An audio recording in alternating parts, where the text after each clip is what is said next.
Welcome to the second day of our teaching why Jesus Each and every one of you this evening in the name of Jesus. இயேசு கிறிஸ்துவின் இனிய நாமத்தில் உங்கள் ஒவ்வொருவரையும் இந்த மாலை வேளையிலே வாழ்த்துகின்றேன். We are coming here to study every day for 45 days on the sufferings of Jesus. இயேசு கிறிஸ்துவின் பாடுகளை குறித்து தொடர்ந்து 45 நாட்கள் நாம் தியானித்துக் கொண்டு வருகிறோம். Because we are preparing to celebrate the resurrection day of our Lord. ஏனென்றால் இயேசு கிறிஸ்துவினுடைய உயிர்த்தெழுதலின் நாளை கொண்டாட நம்மை ஆயத்தப்படுத்துகிறோம். We just call it Easter. அல்லது பெயர் கிறிஸ்தவர்கள் தங்களை கிறிஸ்தவர்கள் என்று அழைத்துக் கொள்கிறவர்கள் அதை ஈஸ்டர் என்று சொல்வார்கள். And these have been traditionals that is followed by the church. இவைகள் திருச்சபையினாலே சடங்கு ஆச்சாரமாக தொடர்ந்து பல ஆண்டுகள் பின்பற்றக் கொண்டு வருகிறது. லெந்து காலங்கள், ஆஷ் வெட்னஸ்டே, சாம்பல் புதன், Easter. But if you look up the Bible, you don't find these words in the Bible. ஆனால் வேதாகமத்தை நீங்கள் பார்க்கும் பொழுது மேற்சொன்ன அந்த வார்த்தைகள் எதுவும் அதில் இல்லை. There is no mention of the word Lent in the Bible. பைபிளிலே லென்ட் என்ற வார்த்தை கிடையாது. There is no mention of the word Ash Wednesday in the New Testament. புதிய ஏற்பாட்டிலே சாம்பல் புதன் என்று எந்த வார்த்தையும் கிடையாது. We don't find any of the early churches, early Christians or the apostles, early apostles celebrating what is called Easter. ஆதி திருச்சபையிலே அல்லது ஆதி அப்போஸ்தலர்கள் ஈஸ்டர் என்ற ஒரு வார்த்தையை அந்த பண்டிகைக்கு பெயராக வைத்து கொண்டாடுவதில்லை. Yesterday we left off by seeing how the Israelite people, wanted to make a connection with God. And so they found a way for that was to show their humbleness, to show their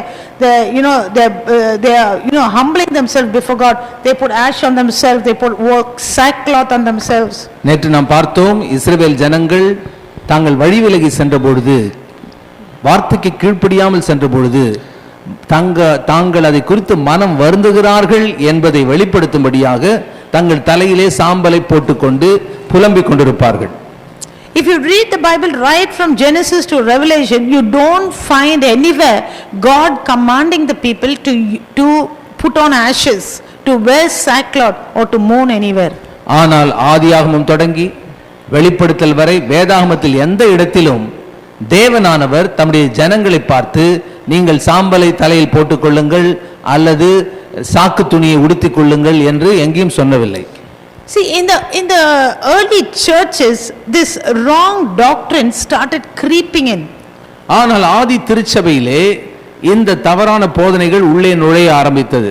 In our Bible, right from Genesis to Revelation, we have different time periods. வேதாகமத்திலே ஆதியாகமத்திலிருந்து வெளிப்படுத்தல் வரை வித்தியாசமான கால கட்டங்கள். We call it dispensations. அவைகளை யுகங்கள் என்று நாம் அழைக்கின்றோம். And these dispensations, if you see, right in the beginning, it started out with a dispensation of innocence before sin entered. பாவம் உள்ளே நுழைவதற்கு முன்பதாக வேதாகமத்தில் பார்க்கின்றோம், அறியாமையின் யுகம் என்ற ஒரு யுகம் இருந்தது. Okay, when God created man and woman, he created it in God's image. They were just innocent. God used to come in the cool of the day, have fellowship with them, and they were just so happy having contact with God. முதல் மனிதர்களை ஆதாம் ஏவாளை உருவாக்கிய பிறகு அவர்களுக்குள் பாவம் எதுவும் இல்லை. பகலின் குளிர்ச்சியான வேளையிலே தேவன் அவர்களோடு வந்து உலாவினார். அவர்களுக்குள் எந்த பாவமும் இல்லை. God created man to have fellowship with him. ஏனென்றால் தேவன் தன்னோடு உறவு கொள்ளத்தக்கதாகத்தான் மனிதனை உருவாக்கினார். So that was a dispensation of innocence. We will see it in detail later. அது அந்த யுகத்திற்கு பெயர் அறியாமையின் யுகம். அதை நாம் தொடர்ந்து இன்னும் விரிவாக வரும் நாட்களிலே பார்ப்போம். Because today we are going to read some verses in the Bible where they use ash and how people took those verses and they brought about or formed a doctrine called Ash Wednesday. வேதாகமத்திலே பல இடங்களிலே சாம்பல் என்ற வார்த்தை பயன்படுத்தப்பட்டிருக்கிறது. அந்த வார்த்தையை ஜனங்கள் அல்லது திருச்சபையினுடைய ஆரம்ப கால ஜனங்கள் அதை பயன்படுத்தி ஒரு புதிய ஒரு பண்டிகை கொண்டாட ஆரம்பித்தார்கள். அது பெயர் சாம்பல் புதன் என்று. In the early church, in Acts chapter 15, we see a problem arose like this.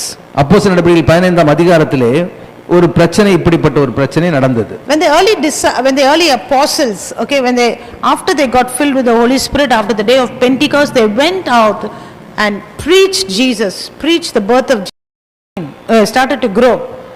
ஆதி திருச்சபையிலே அவர்கள் பரிசுத்தாவின் அபிஷேகத்தை பெந்தெகோஸ்து நாளிலே பெற்ற பிறகு எங்கும் சென்று இயேசுவினுடைய பாடுகள், மரணம், உயிர்த்தெழுதலை குறித்து பேசி ரட்சிப்பை குறித்து பேச ஆரம்பித்தார்கள். ஜனங்கள் ரட்சிக்கப்பட்டு சபையில் வர ஆரம்பித்தார்கள். It started out with the Jewish people because they were the ones who were expecting the Messiah, looking forward to the Messiah.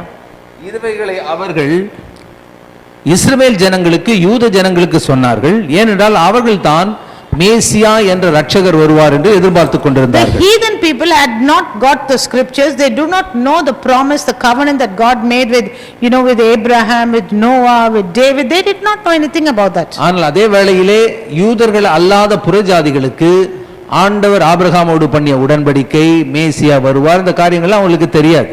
But when they heard the good news being spread that a God came, that a God died for us, that the Messiah had come for us, they could go back to our Father and have fellowship with the true God. ஆனால் மேசியா வருகிறார், நீங்கள் ஆண்டவரோடு உறவு கொள்ளலாம் என்ற செய்தியை கேட்ட பிறகு மகிழ்ச்சி அடைந்து தேவனோடு அவர்கள் உறவு கொள்ள வருகிறார்கள். And they, give their life to the Lord, they accept the Lord, they confess their sins and they come and are added into the church. அவர்கள் தங்கள் வாழ்க்கையை இயேசுவுக்கு அர்ப்பணித்து அவருடைய ரட்சிப்பை ஏற்றுக்கொண்டு சபையிலே உறுப்பினர்களாக சேர்க்கப்படுகிறார்கள். Now the early church is not consisting only of Jews, they are consisting of Jews and Gentiles. ஆதி திருச்சபையிலே ரட்சிக்கப்பட்ட ஜனங்கள் வெறும் யூதர்கள் மாத்திரமல்ல, புறஜாதிகளும் ரட்சிக்கப்பட்டு அவர்களும் சபைக்கு வராங்க. And now is where the problem starts creeping in. இப்பொழுதுதான் பிரச்சனை உள்ளே நுழைய ஆரம்பிக்கிறது. When the Gentiles come into the church, they bring some Gentile practices that they did in their religion. When they worshipped idols, they try to bring those practices inside. இந்த புறஜாதிகள், யூதர்கள் அல்லாத ஜனங்கள் ரட்சிக்கப்பட்டு சபையிலே வரும்பொழுது ரட்சிக்கப்படுவதற்கு முன்பதாக அவர்கள் வணங்கிய அந்த தேவர்கள், அந்த விக்கிரகங்கள், அந்த காரியங்களுடைய பழக்கத்தை சபைக்குள்ளே கொண்டு வர ஆரம்பித்தார்கள். That is one side of it. அது இந்த பிரச்சனையின் ஒரு பக்கம். Another side of it was the Jewish people who followed the religion called Judaism. Now they accept Jesus and they come into the church. They try to show superiority over the Gentile people. இப்பொழுது யூதர்கள் என்று சொல்லப்பட்டவர்கள், யூத மத Judaism என்று சொல்லக்கூடிய யூத மதத்தை பின்பற்றியவர்கள் இயேசுவை ஏற்றுக்கொண்டு சபைக்கு வந்த பிறகு புறஜாதிகளை காட்டிலும் தாங்கள் உயர்ந்தவர்கள் என்று நினைத்தார்கள். They keep telling them, you know about Abraham, you know about Moses, you know what law Moses gave, he told us to be circumcised.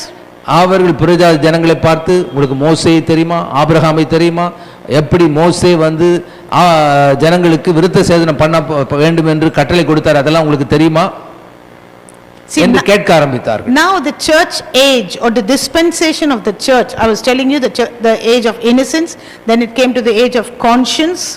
முதலிலே அறியாமையின் யுகம் என்று பார்த்தோம், அதற்கு பிறகு மனசாட்சியின் யுகம் என்று அடுத்தது வருகிறது. அதற்கு பிறகு இப்பொழுது சபையின் யுகம் வருகிறது. Now right now at this time when this problem is just arising, age, the church age or the age of grace is there. இந்த சபையின் யுகத்துக்கு இன்னொரு பெயரை சொல்ல வேண்டும் என்றால் கிருபையின் யுகம். And that means because of the mercy of God we become a child of God. Because of the mercy of God, because Jesus died on the cross, we can have fellowship back with our Father. இயேசு கிறிஸ்து கிருபையினால், இரக்கத்தினால் நமக்காக ஒரு உயிரை கொடுத்ததினால அந்த தியாகத்தின் மூலமாக அவருடைய பிள்ளைகளாக இன்றைக்கு சபையிலே உள்ளே நாம் நுழைகின்றோம். And that is how they were coming into the church, believing this. அப்படிதான் விசுவாசித்து சபைக்குள்ளே இவங்க எல்லாம் வர ஆரம்பிக்கிறாங்க. Through faith they accepted Jesus, they got saved and they were added and became a child of God. இயேசு கிறிஸ்துவை விசுவாசித்து அந்த விசுவாசத்தின் மூலமாக அவர் இரட்சகராக ஏற்றுக்கொண்டதனால் சபையிலே அவர்கள் சேர்க்கப்படுகிறார்கள். That you can find in Romans chapter 10 and verse 9 and 10. ரோமர் 10 அதிகாரம் 9-10 வசனங்களிலே இதை பார்க்கின்றோம். Okay, for with the heart you believe unto salvation and with the mouth you confess, in the heart you believe unto righteousness, and mouth you confess unto salvation, you become a child of God. இருதயத்திலே விசுவாசிக்கப்படும், ரட்சிப்பு உண்டாக வாயினாலே அறிக்கை பண்ணப்படும் என்று ரோமர் 10 அதிகாரம் 9-10 வசனங்களிலே பார்க்கின்றோம். But these Jewish people who had become Christians who are in the church, ஆனால் இந்த யூத மார்க்கத்தை சேர்ந்தவர்கள் இப்பொழுது ரட்சிக்கப்பட்டு சபையிலே வந்த பிறகு they keep telling these Gentile people just believing is not enough. அந்த புறஜாதியிலிருந்து இயேசு ஏற்றுக்கொண்ட அந்த ஜனங்களை பார்த்து என்ன சொல்றாங்க, இயேசுவை வெறும் விசுவாசத்தை ஏற்றுக்கொண்ட மட்டும் போதாது, You have to be circumcised. நீ மீண்டும் நீ வந்து விருத்த சேதனம் பண்ணப்பட வேண்டும். அவர்கள் எப்படி விருத்த சேதனம் பண்ணப்பட்டாங்களோ அதே போல இவர்களும் விருத்த சேதனம் பண்ணப்படணும்னு சொல்றாங்க. This was a wrong doctrine that was coming into the church. இதுதான் சபையில் வந்த ஒரு தவறான துர் உபதேசம். See friends, for Satan to tempt us, he will not wear a black dress, he will not wear two horns, he will not come with a very frightful image like you find in some advertisements with Satan, they show Satan. He is not going to come like that. சாத்தானானவன் விளம்பரங்களில வரா மாதிரி, டிவியில வருகின்ற விளம்பரத்துல வரா மாதிரி கருப்பு உருவமாக ரெண்டு கொம்பை வைத்துக்கொண்டு வாளை பெருசா நீட்டிக்கொண்டு வரமாட்டான். Because if he comes like that, we will chase him off. அப்படி வந்தானே நம்மளுக்கு தெரியும் சாத்தான் சொல்லிட்டு இப்போ இயேசு நாமத்தில் போன்னு விரட்டிடுவோம். We will not open the door. கதவை திறக்க மாட்டோம். We will not allow him into the church. சர்ச்சுக்குள்ள விட மாட்டோம். He will not come like that. ஆனா அப்படி வர மாட்டான். He will come through a believer. அவன் ஒரு விசுவாசி போல அல்லது விசுவாசியின் மூலமாக உள்ள வருவான். He will come speaking the word of God. தேவனுடைய வார்த்தையை பேசிக்கொண்டே உள்ள நுழைவான். How did he tempt Jesus? இயேசு எப்படிங்க அவன் வந்து சோதிச்சான்? He tempted the word with the word. Jesus was the word. In the beginning was the word and the word was with God and the word was God in John 1:1. வார்த்தையாக இருந்த இயேசு, ஆதியிலே வார்த்தை இருந்தது, அந்த வார்த்தை தேவனிடத்திலிருந்து, அந்த வார்த்தையே தேவனா இருந்தது. அந்த வார்த்தையாகிய இயேசுவையே ஏமாற்றுவதற்கு, சோதிப்பதற்கு அவருடைய வார்த்தையாகிய தேவனுடைய வார்த்தையை பயன்படுத்துறோம். He says, don't you know it's written like this? இப்படி எழுதப்பட்டிருக்கிறது நமக்கு தெரியும். False doctrine by taking a verse from the Bible and showing it to you. எப்படி தவறான உபதேசத்தை நமக்கு கொடுப்பாங்கன்னா, பைபிள் வசனத்தை எடுத்தே நமக்கு தவறான உபதேசத்தை கொடுப்பாங்க. It will look and sound like it's so good. அதனால கேட்பதற்கு ரொம்ப அருமையா வேத வசனத்தின் அடிப்படையில் இருக்க மாதிரி இருக்கும். How did Satan tempt Eve? ஏவாளை சாத்தான் எப்படி சோதிச்சான்? How did Satan tempt Jesus? இயேசுவை சாத்தான் எப்படி சோதித்தான்? He will bring doubt in your mind. மனதிலே முதல்ல சந்தேகத்தை கொண்டு வருவான். We'll see Jesus' temptation. Luke. இயேசுவுக்கு வந்த சோதனையை நாம் லூக்கா சுவிசேஷத்திலே பார்க்க போகிறோம். Luke chapter 2. லூக்கா 2ஆம் அதிகாரம்.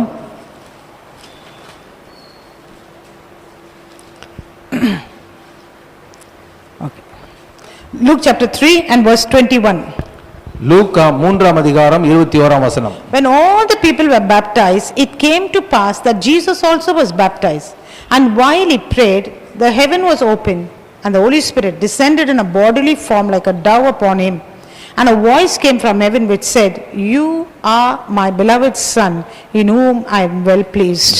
21ஆம் வசனத்திலிருந்து தொடர்ந்து படிப்போம். லூக்கா 3ஆம் அதிகாரம் 21லிருந்து. ஜனங்கள் எல்லோரும் ஞானஸ்நானம் பெற்றபோது இயேசுவும் ஞானஸ்நானம் பெற்று ஜெபம் பண்ணுகையில் வானம் திறக்கப்பட்டது. பரிசுத்த ஆவியானவர் ரூபம் கொண்டு புறாவைப் போல அவர் மேல் இறங்கினார். வானத்திலிருந்து ஒரு சத்தமும் உண்டாகி நீர் என்னுடைய நேசகுமாரன், உம்மில் பிரியமாய் இருக்கிறேன் என்று உரைத்தது. What did the Holy Spirit see? Here we find the Trinity. Jesus there in bodily form, the Holy Spirit's voice, the Holy Spirit like a dove coming, the Father's voice from heaven saying, You are my beloved Son. இங்கே திருத்துவம் என்று சொல்லக்கூடிய ஒரு காரியத்தை பார்க்கிறோம். மூன்றில் ஒன்றாக இருக்கின்ற தேவன், பிதாவாகிய தேவனுடைய சத்தம் மேலிருந்து கேட்குது. பரிசுத்த ஆவியானவர் புறாவின் ரூபம் கொண்டு அந்த வடிவத்தில் இறங்கி வருகிறார். இயேசு கிறிஸ்து நின்று நிற்கிறார். What does he hear the voice? என்ன சத்தம் கேட்குது? What does God say? என்ன தேவன் சொல்றாரு? What is affirmed here? இங்கே எது உறுதிப்படுத்தப்படுகிறது? You are my beloved Son. நீ என்னுடைய நேசகுமாரன். The next few verses you find Satan tempting them. அடுத்த சில வசனங்களுக்கு பிறகு நாம் பார்க்கின்றோம் இதே இயேசுவை சாத்தான் சோதிக்கிறான். The next very incident, okay, because the genealogy of Jesus in the book of Luke is just a side note there.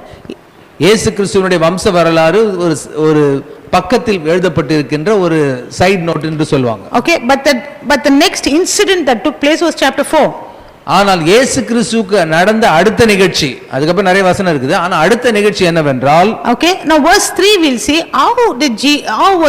can anybody tell me how Satan tested Jesus, or what did he say to test Jesus? இயேசு கிறிஸ்துவை சாத்தான் எப்படி சோதித்தான் என்று உங்களுக்கு தெரியுமா? What did he say? என்ன சொன்னா?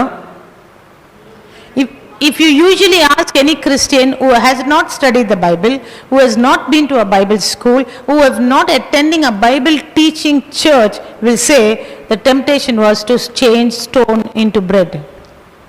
வசனத்தை தெரியாமல் வேதாகம கல்லூரிக்கு போகாமல் வசனத்தை அடிப்படையாக வைத்து போதிக்கின்ற சபைக்கு அவர்கள் செல்லாவிட்டால் அவங்க சொல்ற முதல் காரியம் என்னதுன்னா, இயேசு கிறிஸ்துவை பிசாசானவன் கல்லை அப்பமாக மாற்றும் என்று சொன்னான் என்று முதல்ல சொல்லிடுவாங்க. What is the temptation? They will say that's the temptation. அதுதாங்க முதல் சோதனை அப்படின்னு கரெக்டா சொல்லிடுவாங்க. But the temptation was not about making stone into bread. ஆனா சோதனை ஆனது கல்லை அப்பமாக மாற்றுவதல்ல. The temptation was not falling from the temple. தேவாலயத்தின் உப்பரியிலிருந்து கீழே விழுவதல்ல. The temptation was not for him to eat, to bow before Satan. சாத்தானுக்கு முன்பாக அவர் அடிபணிவது சோதனை அல்ல. See the temptation, verse 4. Verse 3, 4 and 3. லூக்கா 4ஆம் அதிகாரம் 3ஆம் வசனம். And the devil said to him, if you are the son of God, command this stone to become bread. அப்பொழுது லூக்கா 4ஆம் அதிகாரம் 3ஆம் வசனம், அப்பொழுது பிசாசு அவரை நோக்கி, நீர் தேவனுடைய குமாரனேயானால் இந்த கல் அப்பமாகும்படி சொல்லும் என்றார். Verse 9 says, if you are the son of God, throw yourself down. 10ஆம் வசனத்தில் பார்க்கின்றோம். 9. இங்கே தமிழில் 9ஆம் வசனம், நீர் 9ஆம் வசனம் கடைசி பகுதி, நீர் தேவனுடைய குமாரனேயானால் இங்கே இருந்து தாழ குதியும். Friends, just note here, just now, few minutes back, he got an affirmation, a confirmation from God himself in an audible voice that said, you are my beloved son. And the next second Satan comes to tempt him on that. ஒரு சில நாழிகை, ஒரு சில மணி நேரங்களுக்கு முன்பதாக என்ன நடக்குது? தேவனே உறுதியாக சொல்றார், நீ தேவனுடைய குமாரன், நான் உம்மில் பிரியமாய் இருக்கிறேன். ஆனா அடுத்த ஒரு சில மணி நேரங்களுக்கோ அல்ல ஒரு சில நிமிஷங்களுக்கு பிறகு என்ன வருது? நீர் தேவனுடைய குமாரனே ஆனால் சந்தேகத்தை கொண்டு வந்தார். In Matthew chapter 28, let's see.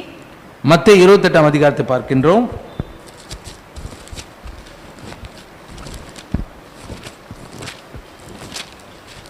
He says here in verse 28 and verse 19. 28ஆம் அதிகாரம் 19ஆம் வசனம்.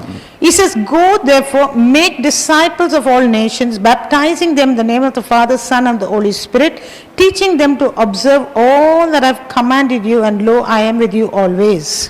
ஆகையால் 19:20, நீங்கள் புறப்பட்டு போய் சகல ஜாதிகளையும் சீஷராக்கி பிதா குமாரன் பரிசுத்த ஆவியின் நாமத்திலே அவர்களுக்கு ஞானஸ்நானம் கொடுத்து நான் உங்களுக்கு கட்டளையிட்ட யாவையும் அவர்கள் கைக்கொள்ளும்படி அவர்களுக்கு உபதேசம் பண்ணுங்கள். இதோ உலகத்தின் முடிவு பரியந்தம் சகல நாட்களிலும் நான் உங்களுடனே கூட இருக்கிறேன் என்றார். And so the apostles went out. அப்போஸ்தலர்கள் போகிறார்கள். After they received power from on high, வல்லமை உன்னதத்திலிருந்து வருகின்ற வல்லமையினால் they தரிப்பிக்கப்பட்ட preached பிறகு the gospel. சுவிசேஷத்தை They told the பிரசங்கிக்கிறார்கள். good news. நற்செய்தியை They சொல்கிறார்கள். made disciples. சீஷர்களை They started உருவாக்குகிறார்கள். baptizing. அவர்களுக்கு ஞானஸ்நானம் But there is தருகிறார்கள். one thing here, it says, teaching them to observe all things that I commanded, and there the people started to twist it. இங்கே பார்க்கின்றோம் 20ஆம் வசனத்தில், நான் உங்களுக்கு கட்டளையிட்ட யாவையும் அவர்கள் கைக்கொள்ளும்படிக்கு அவர்களுக்கு உபதேசம் பண்ணுங்கள். So the Jew- இந்த உபதேசம் என்ற வார்த்தை வரும்பொழுதுதான் அதுல தவறாக அதை திரிக்கின்றார்கள் So the- வெளியிலிருந்து வர ஜனங்கள். So the Jews who knew the Old Testament, ஆகவே பழைய ஏற்பாட்டை அறிந்த அந்த யூதர்கள், they told the Gentiles who don't know anything, no have no information about the Old Testament, ஆனால் பழைய ஏற்பாட்டை குறித்து எந்த விவரமும் தெரியாத அந்த புறஜாதிகளை பார்த்து என்ன சொல்றாங்க? who were just happy and excited that a God came and died for me, a God shed his blood for me, a God is there to wash me and make me his child, receive me as his child. They were so excited and came into the church. இந்த புறஜாதிகள் அல்லது யூதர்கள் அல்லாதவர்கள், இந்த இயேசு எனக்காக மரித்தார், எனக்காக உயிர்த்தார், அவருடைய ரத்தத்தை சிந்தினார், என்னை புது சிருஷ்டியாக மாற்றினார், அவ்வளவு பரவசத்தோடு சபைக்குள்ள வராங்க, சர்ச்சுக்குள்ள வராங்க. My life has been changed. என்னுடைய வாழ்க்கை மாறிவிட்டது. I used to talk to a God who never spoke to me again. ஆனால் இதற்கு முன்பதாக ஒரு தேவனிடத்தில் நான் பேசுவேன், அந்த தேவன் எனக்கு திரும்பி பேசாது. I used to look at a God who could not see me. என்னை பார்க்க முடியாத ஒரு கடவுளை பார்த்து நான் I ஆராதித்திருக்கிறேன். used to request a God so many requests, but he could not answer it. என்னுடைய வேண்டுதல்கள் அநேக காரியங்கள் அந்த தேவனிடத்தில் சொல்லியிருக்கேன், ஆனா ஒன்று கூட அவங்க நிறைவேற்றியதில்லை. That God could not change my life. என்னுடைய வாழ்க்கையை அந்த கடவுளால் மாற்ற முடியல. Because that God did not have a life itself. ஏனென்றால் அந்த கடவுளுக்கு உயிரே இல்லை. So they were so excited in coming into the church. இப்பொழுது உயிருள்ள இந்த தேவனை ஆராதிக்கிறபடியாக பரவசத்தோடு சபைக்குள்ள சர்ச்சுக்குள்ள வராங்க. But these Christian Jews ஆனால் யூத மதத்திலிருந்து ரட்சிக்கப்பட்ட இந்த யூதர்கள் said, don't be too happy. ரொம்ப குதிக்காதப்பா, Don't be too excited. ரொம்ப பரவசத்தில் ரொம்ப சந்தோஷப்படாத. You have not yet become a child of God. இன்னும் நீ ஆண்டவருடைய பிள்ளையா முழுசா மாறல. The baptism that you took is not sufficient. நீ எடுத்த ஞானஸ்நானம் அது முழுசா போதாது. You need something else. இன்னொரு காரியம் உனக்கு தேவை. You know what Jesus said? ஆனால் இயேசு என்ன சொன்னார்? We are supposed to teach you the commandments. உங்களுக்கு போதிக்க வேண்டும் என்று இயேசு சொன்னார். And you know what's the commandment? அந்த கட்டளை என்ன தெரியுமா? You must be circumcised. நீ விருத்த சேதனம் செய்யப்பட வேண்டும். So that means works plus grace. அப்படின்னா என்ன அர்த்தம்? கிருபை மட்டும் இருந்தா போதாது, செயல்பாடும் இருக்கணும். The book of Romans, the letter to the church at the churches at Rome, Paul writes about grace versus law. ரோமருக்கு நிருபத்திலே ரட்சிக்கப்பட்ட இந்த ஜனங்களுக்கு, ரோமாபுரியில் இருக்கிற விசுவாசிகளுக்கு பவுல் எழுதிய கடிதத்தில் சொல்றாரு, கிருபை என்பது வேறு, நியாயப்பிரமாணம் என்பது வேறு. He says, how are we saved? எப்படிங்க நீங்க ரட்சிக்கப்பட்டீங்க? You started out well. நல்லா ஆரம்பிச்சீங்களே இயேசுவை ஏற்றுக்கொண்டு. Who bewitched you? யாரா உன்னை ஏமாத்துனது? Who took you on the wrong side? உன்னை யார் தவறான பாதையில எடுத்துன்னு போனது? If Jesus was here, or if any of the apostles, early apostles were here, they would write to us and ask us the same thing. You started out well. Who taught you about Ash Wednesday? அதே இயேசு கிறிஸ்து இந்த 2021ல நம்ம சபையில வந்தாருன்னா, நம்முடைய சபைகள்ல வந்தாருன்னா, அவர் சொல்லுவாரு, இதெல்லாம் உனக்கு யார்ப்பா சொல்லி கொடுத்தது? கரெக்டா தானே ஆரம்பிச்ச, ரட்சிப்புல ஆரம்பிச்ச, இந்த சாம்பல் புதன் இந்த லெந்து காலம் உனக்கு யார் சொல்லி கொடுத்ததுன்ட்டு அவர்களை திட்ட மாதிரி நம்மளை திட்டுவார். Galatians chapter 3 and verse 1. கலாத்தியர் 3ஆம் அதிகாரம் 1ஆம் வசனம். Galatians 3:1. கலாத்தியர் 3 வசனம் 1. He says, "Oh foolish Galatians." It's like saying, புத்தி இல்லாத கலாத்தியரே. It's like saying, "Oh foolish Christians." நம்மளை பார்த்து சொன்னா அப்படியே, புத்தி இல்லாத கிறிஸ்தவர்களே. You started out with Christ. கிறிஸ்துவை வச்சு தான் கரெக்டா ஆரம்பிச்சீங்க. Where have you ended up? ஆனா எங்க முடிச்சீங்க? You know what you are doing right now? இப்போ என்ன பண்ணிட்டு இருக்கீங்க? Do you know Ash Wednesday is a pagan festival? உங்களுக்கு தெரியுமா இந்த சாம்பல் புதன் என்பது புறஜாதிகள் ஆராதிக்கின்ற ஒரு பண்டிகை. Easter is a pagan festival. Easter என்ற வார்த்தை ஒரு விக்கிரகங்களை வணங்கியவர்களுடைய ஒரு பண்டிகை. Now don't get me wrong, resurrection day is there. அதனால நான் சொல்றது தப்பா புரிஞ்சு பண்ணி, ஐயோ ஈஸ்டரே வேற அப்படி தப்பா சொல்லிட்டாங்கன்னு யோசிக்காதீங்க. உயிர்த்தெழுதல் என்ற நாள் இருக்குது, ஆனா அதுக்கும் ஜனங்க சொல்ற ஈஸ்டருக்கும் சம்பந்தம் இல்லை. The way we celebrate Easter is different, and the way we need to celebrate the resurrection day is different. ஈஸ்டரை நாம் கொண்டாடுகின்ற விதம் வித்தியாசமானது, இயேசுவின் உயிர்த்தெழுதலை கொண்டாடுகிற விதம் வித்தியாசமானது. We were going to study about that. அதை தொடர்ந்து இப்ப பார்க்க போறோம். Okay, what is Easter? Easter is a name. Eastas is a Gentile goddess's name. எஸ்தாஸ் என்ற ஒரு கிரேக்க பதத்திலிருந்து தான் ஈஸ்டர் வருது. அது ஒரு புறஜாதி தேவதையின் பெயர். She is a god of fertility and love. அந்த தேவதை எப்படிப்பட்ட தேவதைன்னா, அன்புக்கும் விருத்தி அடைவதற்கும் உள்ள அதற்கு அடையாளமாக இருக்கின்ற ஒரு கடவுள். Okay, so I don't want to jump ahead of my teachings. அதனால என்னுடைய போதனைக்கு முன்பாக நான் முன்பாக செல்ல விரும்பவில்லை. But I'll give you a small clue. சின்ன ஒரு புரிந்து கொள்ளத்தக்கதாக ஒரு காரியத்தை சொல்றேன். When Easter comes, all of us look forward to the bunny and the Easter egg. What is that? Where did it come from in the Bible? நாம எல்லாம் Easter வரும்பொழுது பாரம்பரிய கிறிஸ்தவங்க எல்லாம் வந்து அந்த முயல் சொல்ல பனி ராபிட் சொல்றாங்களா, அந்த முயல், அதுக்கப்புறம் ஈஸ்டர் முட்டை, அதெல்லாம் எங்க இருந்து வந்தது? You will find all the bakeries full of decorated Easter eggs. Where did it come in the Bible? Bakery நீங்க போனீங்கன்னா, தெரியல, கேக் விற்கிற பேக்கரியில போனீங்கன்னா ஈஸ்டர் சமயத்துல எல்லாம் முட்டையா பெருசா செய்து வச்சிருப்பாங்க. You also would இனிப்பு have முட்டைங்க. you would have thought there is some special sweet meat for Easter and you would have bought it. நீங்கள் என்ன நினைச்சிருப்பீங்க, ஈஸ்டருக்குன்னு ஒரு ஸ்பெஷலான ஒரு வந்து ஒரு ஒரு பொருள் போல, அது பலகாரம் போல அதுன்னு சொல்லி நம்ம காசு கொடுத்து வாங்கியிருப்போம். I'll teach you about that. அது குறித்து நான் உங்களுக்கு சொல்ல போறேன். Okay, so let's go back to our verse, Galatians chapter 3. இப்போ வசனத்துக்கு திரும்பி வருவோம். Oh foolish Christians, who has bewitched you that you should not obey the truth, before whose eyes Jesus Christ was clearly portrayed among you as crucified? 259 பக்கம் புதிய ஏற்பாட்டில் கலாத்தியர் 3:1, புத்தி இல்லாத கலாத்தியரே, இல்லை என்றால் புத்தி இல்லாத கிறிஸ்தவர்களே, நீங்கள் சத்தியத்திற்கு கீழ்ப்படியாமல் போகத்தக்கதாக உங்களை மயக்கினவன் யார்? இயேசு கிறிஸ்து சிலுவையில் அறையப்பட்டவராக உங்கள் கண்களுக்கு முன் பிரத்யட்சமாய் உங்களுக்குள்ளே வெளிப்படுத்தப்பட்டிருந்தாரே. Yes, Jesus was crucified. ஆம், இயேசு சிலுவையில் அறையப்பட்டார். So what they do is they say, don't you know Jesus died on the cross? That's why we have to be sad about his sufferings. அவங்களாம் நம்மளை பார்த்து என்ன சொல்லுவாங்க? நண்பர்களே, இயேசு நமக்காக சிலுவையில் அறையப்பட்டார் அல்லவா, அதை நினைத்து நாங்க வேதனையோடு இருக்கிறோம். That is why we are having Lent days. அதனால தாங்க இந்த லெந்து காலங்களை வச்சிருக்கோம். That is why these 40 days. அதனால தான் இந்த 40 நாட்கள் நாங்க வந்து துக்கம் கொண்டாடுறோம். It sounds so holy. அதை கேட்பதற்கு ரொம்ப பரிசுத்தத்தின் உச்ச நிலை போல காணப்படும். It sounds so humble. அதை கேட்பதற்கு மிகவும் தாழ்மையான காரியம் போல They will காணப்படும். look at us like we are sinners and say, don't you have any heart? Don't you have any feelings? Aren't you thankful to God that he suffered for us? ஆனா நாம் அதை செய்யாத பொழுது நம்மை பார்த்து, நம்மை போன்ற கிறிஸ்தவர்களை பார்த்து, இவ்வளவு கல் நெஞ்சக்காரங்களா நீங்க, இவ்வளவு இரக்கம் இல்லையா உங்களுக்கு, அவரை நினைச்சு கொஞ்சம் கூட பரிதாபப்படலையா என்று நம்மை பற்றி அவங்க யோசிப்பாங்க. That is why we are mourning.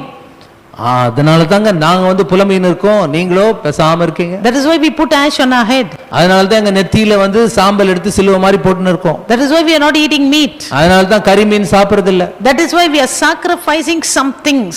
ஆகவே தான் சில காரியங்களுக்கு பிரியமான காரியங்களை நாங்கள் தியாகம் செய்கிறோம். Some things. ஏதோ சில காரியங்களை தியாகம் செய்கிறோம். Sacrificing. அதை தியாக பலியாக கொடுக்கின்றோம். Foregoing some things. ஒன்றை விட்டு விடுகிறோம், இது வேண்டாம் என்று விட்டு And விடுகிறோம். waiting when we'll pick it up again. எதுப்படி விட்டு விடுகிறோம் என்றால் திரும்பவும் எப்போ அதை நம்ம சாப்பிடுவோம்ன்றது ஏக்கத்தோடு அதை விட்டு விடுகிறோம். I'm not eating meat, but I'm waiting another 35 days, another 25 days. நான் இன்னும் கறி சாப்பிடல, 10 நாள் முடிஞ்சிச்சு, இன்னும் 30 நாள் எப்போ வரும் காத்துன்னு இருக்கேன். 25 days more. இன்னும் 25 நாள் இருக்கு. Another 5 days more. இன்னும் 5 நாள் இருக்குது. Tomorrow I'm going to eat. நாளைக்கு சாப்பிட போறேன். Let us go today itself and book up the turkey. அதனால இன்றைக்கே போய் ஒரு வான்கோழி இப்பவே ஆர்டர் பண்ணிடுவோம். Suppose we don't get tomorrow. ஏன்னா நாளைக்கு ஒருவேளை கிடைக்காம போயிடலாம். Did Jesus ask us to do this? இதெல்லாம் இயேசு நம்ம செய்ய சொன்னாரா? Matthew chapter 6 and verse 17. மத்தேயு 6ஆம் அதிகாரம் 17ஆம் வசனம்.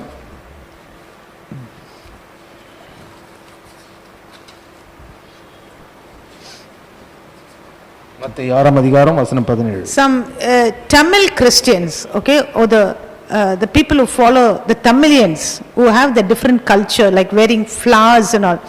If you buy them some jasmines in the season and give you, they'll say, no, I'm not wearing, I'm Lent days, I'm not wearing flowers. தென்னிந்தியாவில் குறிப்பாக தமிழகத்தில் பூக்கள் வைக்கின்ற அந்த தமிழர்கள், கிறிஸ்தவ தமிழர்கள், அவளுக்கு நீங்க மல்லிகை பூவோ அல்லது வேற எல்லாம் அழகான பூவை நீங்க வாங்கி கொடுத்தீங்கன்னா, ஐயோ இந்த காலங்கள் நான் வைப்பதில்லை என்று நம்ம அப்படியே தடுத்து நிறுத்துவாங்க. If you offer them some Christians, if you offer them some non-veg food, they say, no, I'm on fast, I don't eat meat. அப்படிப்பட்ட கிறிஸ்தவர்களுக்கு அந்த லெந்து காலங்களில் அவளுக்கு அருமையான கறியோ மீனோ பொரிச்ச காரியங்களை அதை கொடுத்தா, ஐயோ லெந்து காலம் நான் சாப்பிடுவதில்லை. Yes, see what Jesus says. இயேசு என்ன சொல்றாரு? Chapter 6 and verse 17. 6ஆம் அதிகாரம் 17ஆம் வசனம். He says, but you, when you fast, anoint your head, wash your face, so that you do not appear to men to be fasting, but your Father who is in the secret place, and your Father who sees in secret will reward you openly. மத்தேயு 6ஆம் அதிகாரம் பக்கம் 9, 16, 17 வசனங்கள். நீங்கள் உபவாசிக்கும் போது மாயக்காரரை போல முகவாடலா இராதேயுங்கள். அவர்கள் உபவாசிக்கிறது மனுஷர் காணப்படும் பொருட்டாக தங்கள் முகங்களை வாட பண்ணுகிறார்கள். அவர்கள் தங்கள் பலனை அடைந்து தீர்ந்தாயிற்று என்று மெய்யாக உங்களுக்கு சொல்லுகிறேன். நீயோ உபவாசிக்கும் போது அந்த உபவாசம் மனுஷர்களுக்கு காணப்படாமல் அந்தரங்கத்தில் இருக்கிற உன் பிதாவுக்கே காணப்படும்படியாக உன் தலைக்கு எண்ணெய் பூசி உன் முகத்தை கழுவு. Friends, it's not wrong to fast. உபவாசம் பண்ணுவது தவறல்ல. If you want to abstain from meat, good. It's good for you physically and it's good for you financially. ஒருவேளை கறி மீன் சாப்பிடலன்னா ரொம்ப நல்லது, சரீர பிரகாரமாகவும் நல்லது, மிச்சம் பணத்தையும் சேர்த்து வைக்கலாம். Financially too, it's very good. ஆகவே பொருளாதார ரீதியில் அது நல்லதுதான். You will have, less cholesterol problem. அதனால உங்களுக்கு கொழுப்பு கொஞ்சம் கம்மியா தான் இருக்கும். கொலஸ்ட்ரால் சொல்றாங்களே அது வந்து கொஞ்சம் கம்மியா இருக்கும். It's good that you fast. அதனால அந்த விதத்துல உபவாசம் பண்றது நல்லது. But it's not a doctrine of the church. ஆனால் அது சபையின் ஒரு உபதேசம் அல்ல. Maybe it's a doctrine of your church, it's not a Bible doctrine. ஒருவேளை இந்த நாட்களிலே உபவாசம் பண்ணுவது என்பது உங்கள் சபையினுடைய உபதேசமாக இருக்கலாமே தவிர பைபிளுடைய உபதேசம் அல்ல. And it never started out in the early church. ஆனால் உபவாசம் பண்றது நல்லது. And if it never started out in the early church, and that's why I'm saying it's not a Bible doctrine. ஆதி திருச்சபையில இந்த லெந்து காலங்களில் உபவாசம் பண்றதெல்லாம் ஆரம்பிக்கல. அதனால தான் அது வேதாகம சத்தியம் கிடையாது. Your church would have started maybe 1000 years ago or 500 years ago, and that's how this practice came. So that it's only your church doctrine which you picked up on the way from somewhere. Check out where you picked it up from. நம்முடைய சபைகள் ஒருவேளை 1000 வருஷத்துக்கு முன்பதாகவோ அல்லது 500 வருஷத்துக்கு முன்பதாகவோ இதை ஆரம்பிச்சிருக்கலாம். இப்போ 2021 வரைக்கும் அதை அப்படியே பின்பற்றி கொண்டு வருகிறோம். ஆனால் ஆதி திருச்சபையிலே 2000 ஆண்டுகளுக்கு முன்பாக இது கிடையாது. You picked it up somewhere on the way. ஏதோ வழியில அதை நம்ம பிடிச்சிக்கணும் எங்கேயோ. Find out from where it started. எங்க அது ஆரம்பிச்சோன்னு கண்டுபிடிப்போம். We are going to, I'll tell you from where it started. எங்க அது ஆரம்பிச்சோன்றதை நான் சொல்ல போறேன். But before that we are going to see some verses in the Bible that people will tell you, see they did like this. They put ashes like this in the Bible. ஆனால் இதை நான் சொல்றதுக்கு முன்பதாக சில கிறிஸ்தவர்கள் என்ன சொல்லுவாங்க, Bible இந்த இடத்துல பாத்தீங்களா இங்க சாம்பலை பயன்படுத்திருக்காங்க, இங்க சாம்பலை பயன்படுத்திருக்காங்கன்னு சொல்லுவாங்க. So there are lots of verses where people used ash in the Bible. ஆகவே வேதாகமத்திலே சாம்பல் என்ற வார்த்தைகள் நிறைய இடத்துல இருக்குது. I'm just showing you few to tell you why they did it. அந்த சாம்பலை ஏன் அவர்கள் பூசிக்கொண்டார்கள் அந்த நாட்களிலே என்று உங்களுக்கு சொல்ல போறேன். First Kings 1 ராஜாக்கள் chapter 20. 1 ராஜாக்கள் 20ஆம் அதிகாரம். After the rest verses I'll give you, you can check it in your house. மற்ற வசனங்களை நீங்க வீட்டுக்கு போய் பார்க்கலாம். 1 ராஜாக்கள் 20ஆம் அதிகாரம் 20 20ஆம் அதிகாரம் and 31 and 32. 31 32 வசனங்கள். It's talking about a Ahab here. 31 32 பக்கம் 459. It's talking about King Ahab here. இங்கே ஆகாப் ராஜாவை குறித்து It எழுதப்பட்டிருக்கிறது. says, then his servant said to him, look now, we have heard that the kings of the house of Israel are merciful kings. Please let us put sackcloth around our waist and ropes around our heads and go out to the king of Israel. Perhaps he will spare your life. So they wore sackcloth around their waist and put ropes around their heads. 1 ராஜாக்கள் 20ஆம் அதிகாரம் 31 32 வசனங்கள். அப்பொழுது அவன் ஊழியக்காரர் அவனை நோக்கி, இதோ இஸ்ரவேல் வம்சத்து ராஜாக்கள் தயவுள்ள ராஜாக்கள் என்று கேள்விப்பட்டிருக்கிறோம். நாங்கள் ரட்டுக்களை எங்கள் அறைகளிலே கட்டி கயிறுகளை எங்கள் தலைகளில் சுற்றி கொண்டு இஸ்ரவேலின் ராஜாவினிடத்தில் போவோம். ஒருவேளை உம்மை உயிரோடே வைப்பார் என்று சொல்லி ரட்டை தங்கள் அறைகளில் கட்டி கயிறுகளை தங்கள் தலைகளில் சுற்றி கொண்டு இஸ்ரவேலின் ராஜாவிடத்தில் வந்து என்னை உயிரோடே வையும் என்று உமது அடியானாகிய பெனாதாத் விண்ணப்பம் பண்ணுகிறான் என்றார்கள். I told you it was a practice of the Israelite people to show them mourning. It was a practice, a cultural practice of the Israelite people that they came up with. God never gave them that practice. இப்படி தங்களுடைய புலம்பலை தங்களுடைய வருத்தத்தை தெரிவிக்க சில விதங்களிலே சாம்பல் அல்லது ரட்டை உடுத்துவது என்பது இஸ்ரவேல் ஜனங்களுடைய பழக்கம். கடவுள் அப்படி செய்யணும்னு சொல்ல. Esther chapter 4 எஸ்தரின் புத்தகம் and verse 1. 4ஆம் அதிகாரம் 1ஆம் வசனம். 627ஆம் பக்கம். பழைய ஏற்பாட்டில் 627ஆம் பக்கம். When Mordecai learned all that had happened, he tore his clothes, put on sackcloth and ashes, and he went out in the midst of the city. He cried out with a loud and bitter cry. நடந்த யாவற்றையும் மொர்தெக்காய் அறிந்தபோது மொர்தெக்காய் தன் வஸ்திரங்களை கிழித்து ரட்டுடுத்தி சாம்பல் போட்டுக்கொண்டு நகரத்தின் நடுவே புறப்பட்டு போய் துயரமுள்ள மகா சத்தத்துடனே அலறிக்கொண்டு. The Jews were captives here in the land of Persia. இங்கே பெர்சியா தேசத்திலே யூதர்கள் இங்கே அடிமைகளாக சிறைப்பிடிக்கப்பட்டவர்களாக இருக்கிறார்கள். And they come to hear that a law is being passed that endangers the life of the Jews. இங்கே ஒரு சட்டத்தை அந்த ராஜா எப்படியோ வேறொரு ஆள் மூலமாக தவறான விதத்தில் உருவாக்குகிறார். அதன் மூலமாக யூதர்களுடைய வாழ்க்கைக்கு இப்பொழுது ஒரு பெரிய ஆபத்து வந்து விட்டது, உயிரே போகக்கூடிய நிலை. So he wants to show his state of grief. ஆகவே மொர்தெக்காய் தன்னுடைய வேதனையை வெளிப்படுத்த இப்படி செய்கிறான். But this is not just going to bring an answer, it's only going to show your state of grief. இப்படி செய்வது பதிலை கொண்டு வராது. நான் இப்படிப்பட்ட வருத்தத்தில் இருக்கிறேன் என்று மற்றவர்கள் அறிந்து கொள்ள அவர்கள் செய்கிறார்கள். In verse 16, let's see what Esther does. 16ஆம் வசனத்திலே எஸ்தர் செய்த பாருங்க. She says, "Go, gather all the Jews who are present in Shushan and fast for me, neither eat nor drink for 3 days, night or day. My maids and I will fast likewise, and so I will go to the king."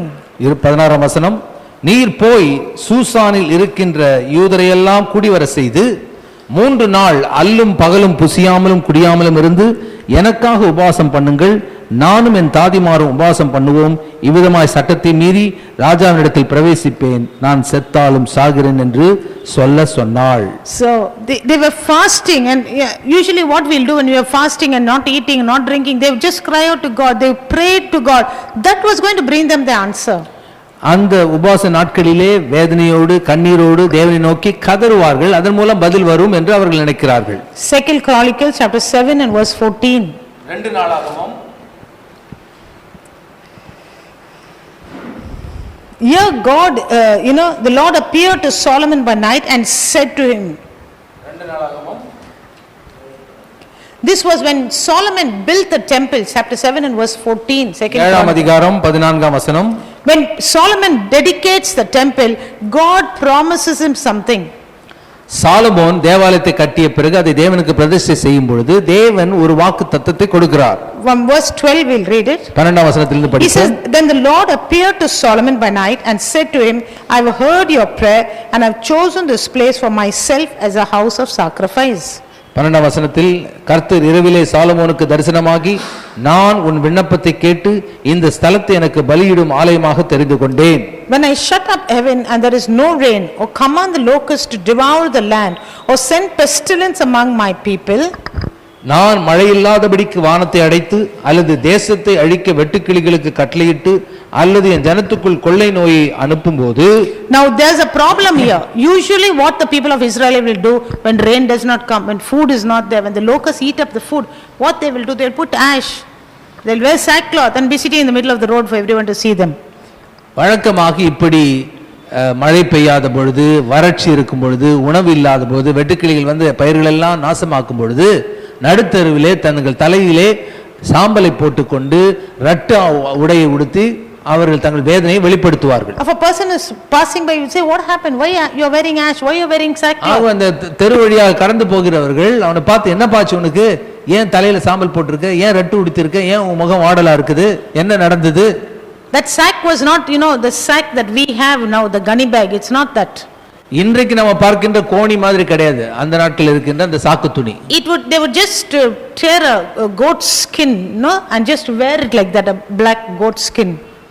ஒரு கருப்பான ஒரு ஆட்டினுடைய தோலை, பதப்படுத்தப்பட்ட அந்த தோலை அவங்க பதலாம் படுத்த மாட்டாங்க. Not just tear the skin and just wear it rough like that. ஒரு தோலை, ஆட்டினுடைய தோலை எடுத்து அப்படியே உடம்புல தோல்ல போட்டுக்குவாங்க. It's not like how we do it nowadays. We send it to the factory, we clean it and we make shoes, we make bags, we polish it. Not like that. இன்றைக்கு நம்ம தோல்ல இருந்து எப்படி கோட் தயாரிக்கிறோம் அல்ல shoe தயாரிக்கிறோம், அது மாதிரி பதப்படுத்தப்பட்டதெல்லாம் கிடையாது. அப்படியே எடுத்து அந்த தோலை எடுத்து போட்டுக்குவாங்க. It was not a very nice comfortable dress. அது ரொம்ப வசதியாக அல்ல சௌகரியமான ஒரு உடை கிடையாது. That is how they wear it. அப்படிதான் அவங்க போட்டாங்க. How did Elijah wear? How did John the Baptist? He was just wearing skin. எலியா, யோவான் ஸ்நானகன் எப்படி போட்டாங்க? ஒட்டக மயிர் தோலை அதை போட்டுக்கினாங்க. Okay, so this is the way. But what God tells Solomon? சாலமோனுக்கு ஆண்டவர் என்ன சொல்றார் பாருங்க. Did God tell him wear ashes, wear sackcloth?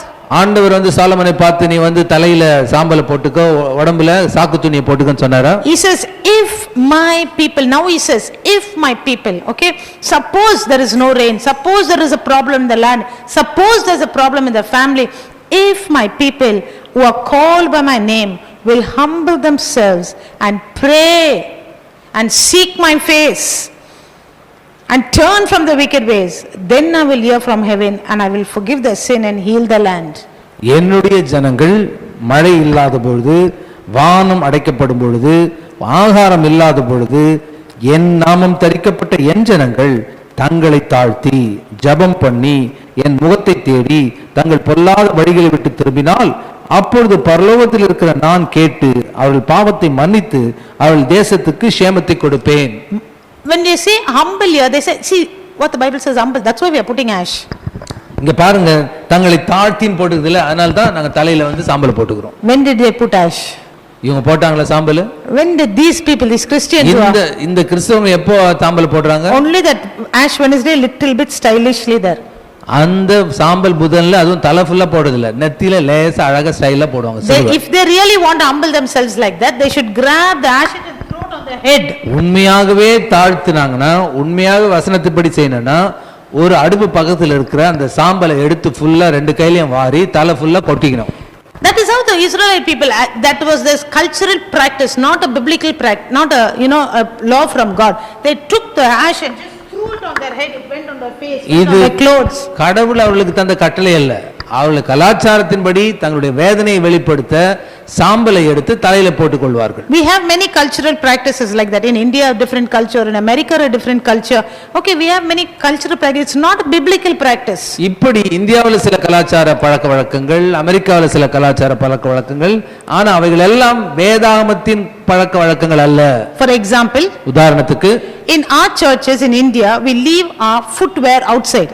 நம்முடைய பொதுவாக நம்முடைய சர்ச்சில் சபைகளிலே செருப்பு எப்பொழுதும் சர்ச்சுக்கு வெளியில வைப்போம். But in western countries, in the rich countries, they wear their footwear and go into the church. ஆனால் ஐரோப்பிய நாடுகளிலே, வெளிநாடுகளிலே, பணக்கார நாடுகளிலே ஷூ போட்டுக்கொண்டே தான் சர்ச்சுக்குள்ள வருவாங்க. Whether it's a small church or a big church. பெரிய சபையோ சின்ன சபையோ. Because ஏனென்றால் our roads are very dirty. நம்முடைய ரோடுகள், நம்முடைய இந்தியாவில் இருக்க அந்த சாலைகள் எல்லாம் ரொம்ப அழுக்கா இருக்கும். We usually walk and come to church. வழக்கமாக அது மேலேயே சாணி எல்லாம் மரிச்சினா வருவோம். And then we come to church, we sit usually on the floor. வழக்கமாக ஆரம்ப நாட்களில் இப்ப இருக்க சேர் மாதிரி இல்ல, எல்லாம் தரையில பாயில தான் உட்காருவாங்க. So if you come with your dirty slipper inside, you are not even able to sit on the floor with a slipper or a shoe. அதனால சர்ச்சுக்குள்ள வரும்பொழுது செருப்பு போட்டு நம்ம முட்டி போட்டு உட்கார முடியாது, சப்ளாங்கோல் போட்டு உட்கார முடியாது. It's dirty. இரண்டாவது செருப்புல அழுக்கு இருக்குது. You will be dirtying the next your neighbor's clothes or your own clothes. உன்னுடைய உடையோ பக்கத்து உட்கார்ந்து இருக்க அவருடைய கூட அழுக்காக்கிடலாம். But in western countries, ஆனால் வெளிநாடுகளிலே, ஐரோப்பிய நாடுகளிலே the roads are clean. ரோடே ரொம்ப சுத்தமா இருக்கும். They come by car. அது மட்டும் இல்லாம கார்ல தான் முக்காசி பேர் வருவாங்க. The shoe is very clean. அவருடைய ஷூ எல்லாம் க்ளீனா இருக்கும். And they sit on a chair. அவங்க சர்ச்சில் சேர்ல தான் உட்காருவாங்க. So their culture is different. அவருடைய கலாச்சாரம் வித்தியாசமானது. So you can't go and say, see how holy we are, we don't wear shoe inside the church, you people are sinners, you wear shoe in the church. வெளிநாட்டுக்காரங்களை பார்த்துட்டு, எங்க சர்ச்சில் பாருங்க இந்தியாவில் நாங்கள் எவ்வளவு பரிசுத்தமா இருக்கோம், செருப்பு வெளியில விட்டு வரோம், நீங்களாம் பாருங்க அப்படியே செருப்பு போட்டுக்கினே உள்ள வந்துடுறீங்க, நாங்க எவ்வளவு பரிசுத்தமானவர்கள் அவங்க கிட்ட போய் சொல்லுங்க. You know that has become a doctrine in the church. இப்படி கேட்கும்போது உங்களுக்கு தமாஷா இருக்கலாம், ஆனா சில சபைகளில் இதுவே ஒரு உபதேசம். Many fights have taken place between pastors because of this kind of a wrong, this so called doctrine. இப்படிப்பட்ட இந்த பாரம்பரிய பழக்கங்களை சில பாஸ்டருங்க பயன்படுத்துவதனால பயன்படுத்தாத பாஸ்டர்களை பார்த்து அவங்க சண்டை போட ஆரம்பிப்பாங்க.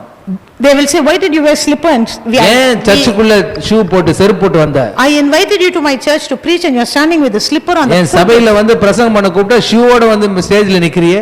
But when a foreigner comes, ஆனா அதே வேளையில அந்த சர்ச்சில ஒரு வெளிநாட்டுக்காரர் வந்தார்னா, rich man comes, ஒரு பெரிய பணக்கார வெளிநாட்டு ஊழியர் வந்தார்னா, they don't mind him wearing shoe. அத பத்தி கண்டுக்க மாட்டாங்க. So you found the difference between Bible doctrine and church doctrine. ஆகவே வேதாகமத்தின் உபதேசத்திற்கும் சபையினுடைய உபதேசத்துக்கு இருக்க வித்தியாசத்தை பாருங்க. So this is like that. இதுவும் அப்படிதான், இந்த சாம்பலும் அந்த மாதிரி தான். Okay, that's just for cleanliness, it's not a doctrine. இது சுத்தமா இருக்கிறதுக்காக சொல்லப்பட்ட காரியமே தவிர இதுக்கும் உபதேசத்துக்கு சம்பந்தம் இல்லை. And nowadays churches we all have tiles, we have granite, marble. இன்றைக்கு நம்முடைய சபைகள், நிறைய சபைகள்ல டைல்ஸ் போட்டிருக்கோம், சில சபைகள்ல பாத்தீங்கன்னா பளிங்கு கற்கள் இருக்குது.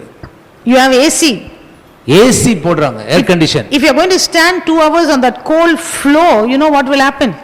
2 மணி நேரம் அந்த குளிரான தரையில, அந்த குளிரான ரூம்ல அப்படியே வெறும் காலோட உட்கார்ந்துருந்தா என்ன ஆகும்? இழுத்துக்கும் கால். You will have nervous